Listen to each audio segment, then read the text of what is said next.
You're listening to the Mother to Baby podcast, medications and more during pregnancy and breastfeeding.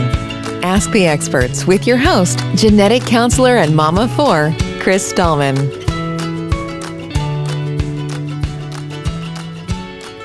This episode contains evidence-based information that's current as of the day recorded and may change as more data becomes available.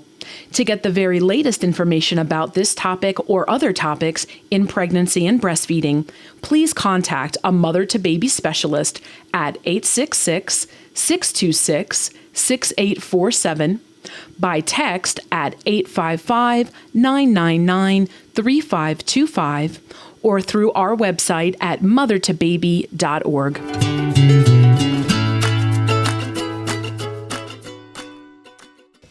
Welcome to another episode of the Mother to Baby podcast. My name is Chris Stallman, and I'm a genetic counselor, a mom of four, and a teratogen information specialist. So what that means is that I talk to people, healthcare providers, and families about exposures that can happen before pregnancy, during pregnancy, while breastfeeding, and in cases of adoption. And an exposure can be anything. So it could be a medication, a vaccine, a chemical at your workplace, and in some cases, a medical condition.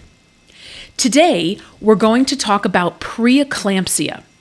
Back in episode 26, I shared my own experience with preeclampsia, and it's important that we continue the conversation as it affects 1 in 25 pregnancies, according to the Centers for Disease Control and Prevention, also known as the CDC.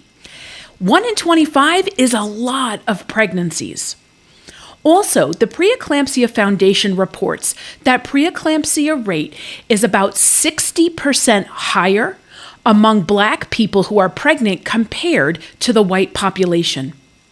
In this episode, we want to not only dive in and gain a better understanding of the condition itself, but also uncover some of the reasons behind the racial health disparities when it comes to preeclampsia. And what better time to discuss the topic than ahead of May's Preeclampsia Awareness Month? We have some special guests with us to talk about this topic and share their stories, as well as the efforts being done to educate more people about preeclampsia. Our guests today are here to talk with us about the Preeclampsia Foundation and MoMMA's Voices. Laney Poye serves as the Director of Communications and Engagement for the Preeclampsia Foundation, and Trashaun Powell is a mental health advocate based in New Jersey. Trashaun also survived a near-death pregnancy experience, and we are very lucky and grateful that she's here with us to talk about it today. Laney and Trashaun, welcome to the show. Thank you for having us, Chris. Thanks for having us, Chris. So how about we talk first about the condition itself? Laney, I'm going to start with you. What is preeclampsia? So preeclampsia is a potentially life-threatening hypertensive disorder of pregnancy. It typically occurs after 20 weeks gestation and up to 6 weeks postpartum. And it tends to be characterized by having high blood pressure and some kind of organ dysfunction. So it might be that you start having some protein in your kidneys, or liver issues, or an issue like a really severe headache or seizure that may occur. But basically, it can affect the entire body, and for many women may have long-term consequences. So we do a lot of work just to help raise awareness of the condition itself. How can preeclampsia affect someone who's pregnant and their pregnancy? So preeclampsia can be pretty severe for both mom and baby. For the baby, it may lead to their growth being slow and and even premature birth, because the cure for preeclampsia starts with delivering the baby and the placenta and hoping that the mom's body sort of bounces back from the issues that have occurred. For mom, the high blood pressure can be actually very dangerous. I know it's very common to think, oh, high blood pressure, that's something my grandma has. She takes medicine for it. It's all good. But in a pregnant person, they are very vulnerable because of all the changes that pregnancy causes within our body. And so preeclampsia is really likely caused by an early dysfunction of the placenta. The placenta kind of causes that balance between mom and baby and making sure baby gets what she or he needs, and that mom is also safe and able to carry the pregnancy to term. When that placenta doesn't function the way that it should, it can cause other effects down further into the pregnancy, like high blood pressure.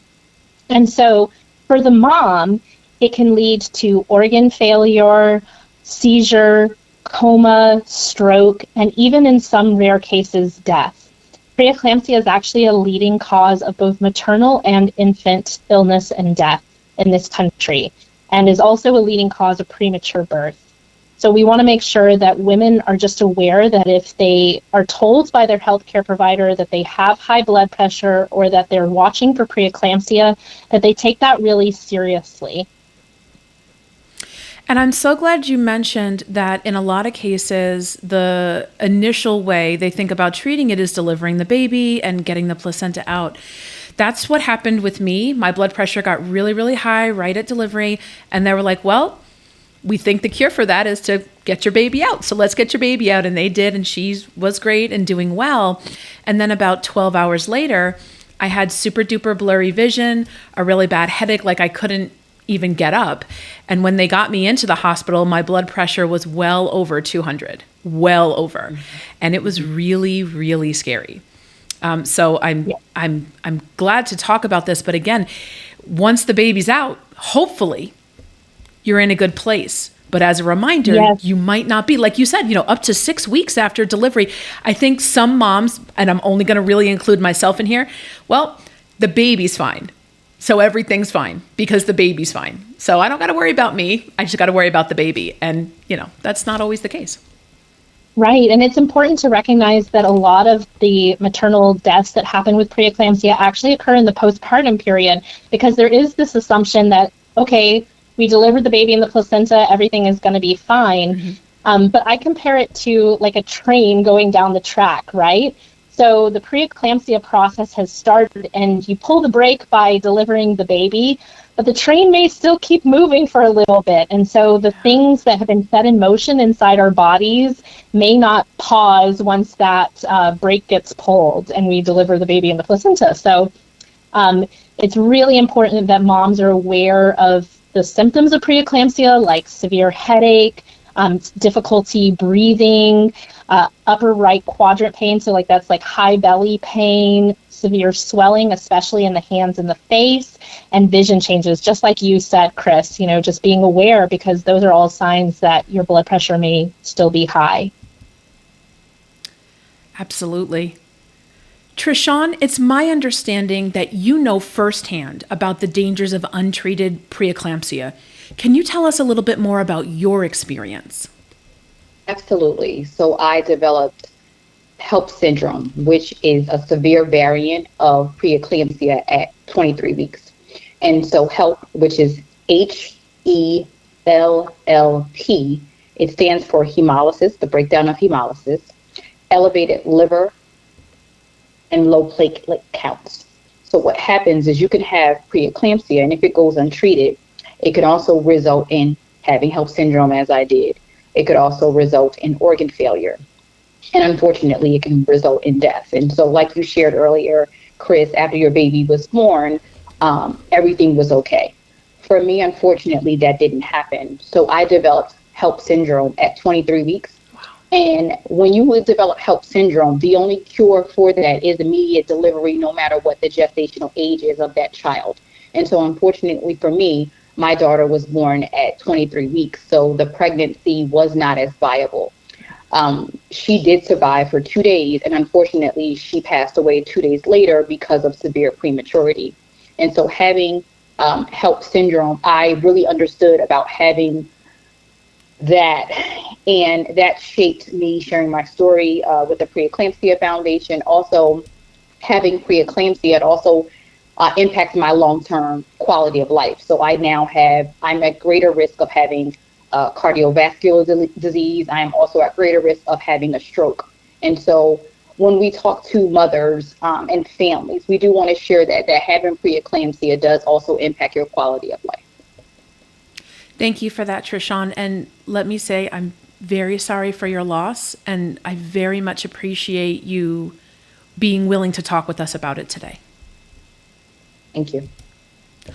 I touched on in the intro that it's been reported that preeclampsia affects people who are pregnant and Black at about a 60% higher rate than the white population.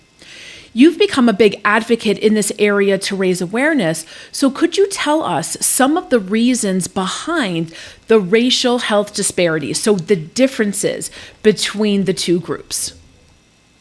Yeah, and this is a large reason why I share my story. And when I was pregnant and I had preeclampsia and HELLP syndrome, I would share all of my beautiful Black stories, Black birth stories with my friends. But when it came down to me having preeclampsia, me having HELLP syndrome, me losing my daughter, those stories stopped and I couldn't share anymore. And it could have been for various reasons. People didn't want to hear the death. People didn't want to hear, that part of the story. Because when you think about birth, you think about joy, you think about fun, you think about gender reveals. But no one talks about that other side. And one of the primary reasons that I share my story is because in a Black community, we don't share. In a Black community, there's oftentimes we're told, you grin and bear it. You go through it and you just get through it. And as long as you can get through it, you're okay. But Black women really are 3 times more likely to die from the impacts of preeclampsia than any other race. And in my home state of New Jersey, that rate is even much higher, it's 7%. And so some of the things that yield to that are structural racism, implicit bias, also stress on the birthing person from other social determinants of health, poverty, education, also lack of access to quality reproductive care. And so, again, that's a part of the reason why I share my story. That is a part of the reason why I serve as one of the ambassadors for the Preeclampsia Foundation's Take 10 campaign. And so what that Take 10 campaign is literally taking 10 minutes out of your day, out of your time to share your story as a Black woman. And so what that is when we look at the research at the Preeclampsia Foundation, 83% of the research impacts that preeclampsia affects white women. And so we know that that is not true. But unfortunately, most of the clinical trials are white. Mm-hmm. And it's not to say that we are not invited or we are not asked. We are not sharing our stories. We are not taking the time to ensure that the research that the Preeclampsia Foundation and many other avenues do this research is to make sure that our stories are there, to make sure our data is there. And what better way to share that with, being a Black woman, being a survivor of HELLP syndrome, and sharing my daughter's story and sharing my story is that I want to make sure that no other mom or baby ever has to go through what me and my family has gone through, and to make sure that the research also shows and demonstrates that Black voices are there and Black data is there as well. And so I'm always incredibly honored to be invited into any space with the Preeclampsia Foundation and Take 10 to be able to share my story. Absolutely. And I'm very grateful that you've highlighted the importance of research and the need for different representation in research. This is something we see in many, many areas. And again, something here, especially when it affects so many more people who are not white, who are mostly represented in the research.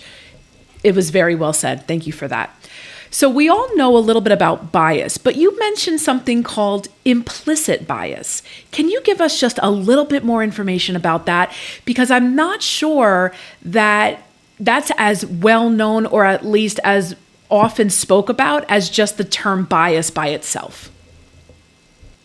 So when we talk about racial equity in maternal health, it's really important to understand the term implicit bias, because this is basically when a person may have an unconscious tendency or leaning toward believing something about a patient that's in front of them based on something about them. It might be a racial characteristic, it might be a socioeconomic but it basically means that you have something inside your head that you may not be aware of. And so a lot of the work that we're doing in racial equity is really helping healthcare providers and other patients to understand that we all have those biases and that it can impact health outcomes. The Preeclampsia Foundation has been working in this space for a really long time, and every day we hear stories of Black women who experienced different types of racial bias within their maternal health experiences. So it's really important as we do this work to bring those biases to light so that they aren't things that are being said to patients like Trashaun. Trashaun, you have some examples from your own experience that really highlight these things. Yes, and one of the examples, unfortunately, that I share is when I was pregnant with my daughter. My doctor said, I told my doctor that I was experiencing some pain, and he did say that I'll be okay. You are strong, I'll be okay. That wasn't true. That wasn't true. Also, it's what we show up as. If we show up in the doctor's office, sometimes what we're experiencing is that what we look like. Unfortunately, the care is for that. There's also cultural biases as well. If I show up with my family, that's a bias as well. Is that too many people in the waiting room? Um, Unfortunately, we struggle with this daily. As birthing people, we carry this stress in our bodies.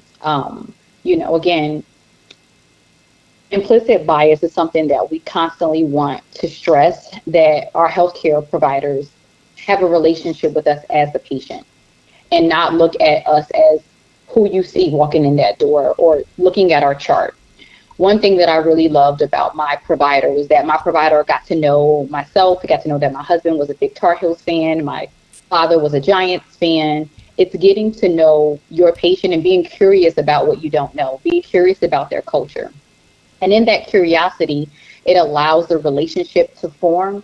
It allows the patient to trust the provider. It allows the provider to trust the patient. And in that seamless trust relationship, there you can build and be able to have a better outcome because you've built a relationship with the patient and the patient has built a relationship with the provider. And we stress that very much so. It's just being curious about your patients, being curious about the communities that you serve.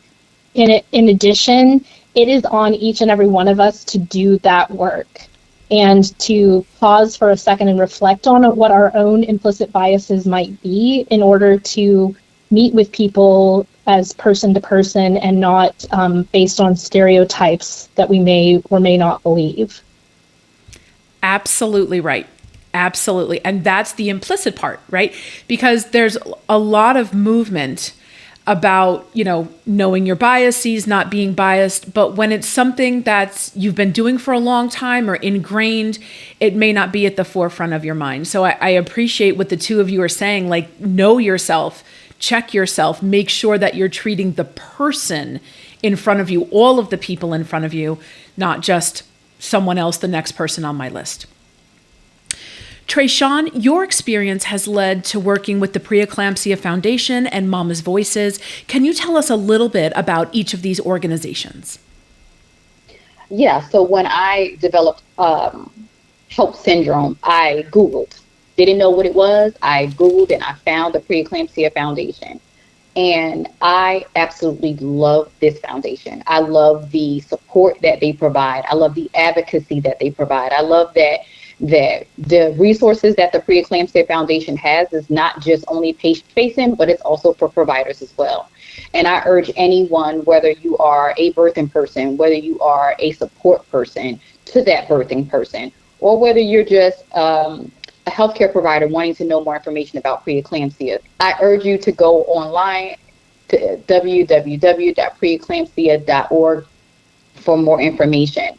One thing that I also love about the Preeclampsia Foundation is that it's survivor-led and survivor-based. And so you'll see from the CEO down to the advocate level, there are survivors that are sharing their stories, that are ensuring and making sure that everyone's voices are heard. and also making sure that everyone has the resources that they need. To that end, the Preeclampsia Foundation has an advocacy arm, MoMMA's Voices. MoMMA's Voices is also a survivor-led advocacy arm of the Preeclampsia Foundation. And what MoMMA's Voices is exactly what that is, the voices of mamas. And not only white mamas, black mamas, Hispanic mamas, all mamas who have experienced preeclampsia and other hypertensive disorders of pregnancy. MoMMA's Voices also yields itself to advocates, survivors, support persons, and also healthcare providers as well. MoMMA's Voices ensures that all of our voices are heard, seen, lived experiences, and they uplift and amplify the voices of lived experiences. The one last thing that I really enjoy about MoMMA's Voices is that they ensure that you're able to tell your story, and they shape you in sharing your story. And sharing your story, it's triggering at times. Sometimes it's hard to talk about the most deepest, painful parts of you. And what MoMMA's Voices does is they make sure that they're taking care of you before, during, and after you sharing your story. And I urge everyone to go online to mommasvoices.org. And I'll add to say that that nurturing mentality is really important to our MoMMA's Voices program. We have women who not only have experienced hypertensive disorders of pregnancy, but all kinds of cross-cutting maternal health issues, some of them extremely traumatic, like an amniotic fluid embolism or sepsis or hemorrhage, and also women who represent things like racial inequity or maternal mental health, things that are sometimes not spoken about, that it's really important for us to shine a light on. And the whole concept of MoMMA's Voices is that we are amplifying voices that aren't heard enough. And so it's our hope that through our training programs for patients and our training programs for providers, we bring those two communities together to do this work to change the way that maternal health care happens here in the United States. That sounds amazing. And we will have information about the Preeclampsia Foundation, including the website and how you can find more information in the show notes. Laney and Trashaun, thank you so much for being with us today. But before we go, for each of you, is there a final thought that you would like to leave our audience with? Yes, I would like to leave our audience with trust yourself, trust your body. You are your biggest advocate in healthcare for you and your baby. Trust yourself, advocate for yourself. Take care. And I would love for our audience just to take the message that it's important to know the signs and symptoms of preeclampsia, to trust in your own body. If something feels wrong, that you insist on getting care, even if your provider is telling you no, because you know your body and you have the right to receive respectful, equitable care. Excellent. Again, thank you to the two of you so very much. We hope to have you back on a future episode. And that's going to do it for this episode of the Mother to Baby podcast. Be sure to hit that subscribe button so that way you never miss a new episode, and you can go back and listen or re-listen to some of those older episodes as well. You can find us on iTunes, Spotify, Audible, or however you like to listen to podcasts. And if you want to be on the podcast, or if you have an idea for the show, we would love to hear from you. Please feel free to email us at contactus@mothertobaby.org. And Mother to Baby is here to answer your questions about exposures before and during pregnancy, while breastfeeding, or if you have questions about exposures and adoption. You can reach us by phone at 866-626-6847, by text at 855-999-3525. You can visit us on our website, mothertobaby.org, and there you can chat with an information specialist. You can look at our many blogs, information pages, our hundreds of fact sheets that are available free in English and in Spanish. And you can also listen to our podcast or find out how you can participate in our pregnancy studies. If you would like to support the Mother to Baby podcast as well as all of the ways we get critical pregnancy and breastfeeding health information to you at home, we have a new way to do just that. Encircle is our new monthly giving society that helps ensure we can continue to provide our services at no cost. Join the community today and encircle parents and babies in health. Members will be recognized on the podcast and website. Visit mothertobaby.org/donate today. Until next time, remember, Mother to Baby is here for you. Take care. Mother to Baby is a service of the nonprofit organization of Teratology Information Specialists and supported by the Health Resources and Service Administration of the U.S. Department of Health and Human Services. It's made possible through generous donations from listeners like you. To learn more about Mother to Baby, please visit mothertobaby.org.